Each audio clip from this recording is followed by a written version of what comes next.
Goeiemôre graad 3's. Dit gaan baie goed met julle. Hierdie is Coach Ongie. Hy gaan saam met ons almal doen vir die volgende paar maande. Kyk, vandag gaan ons net een aktiwiteit doen. Ons gaan bal gooi. Kyk. Coach Ongie.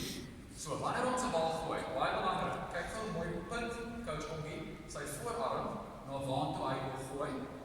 Hy trek sy elleboog terug, want hy wil hard gooi. En wanneer hy gooi, dan bring hy sy elleboog deur na vore.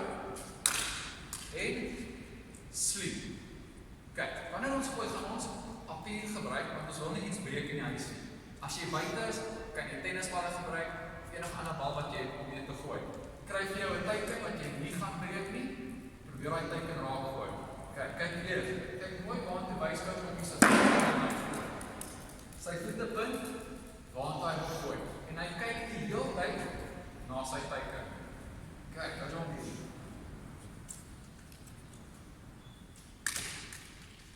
Jy drie. Daar is 'n baie goeie swing action daar.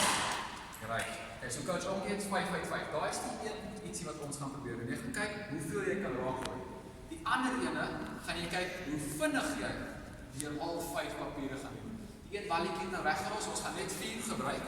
Kom ons kyk hoe vinnig dit Coach Ongie deur al 4 hier gaan en ons kyk hoeveel hy kan raakgooi. Coach Ongie gereed? Kyk.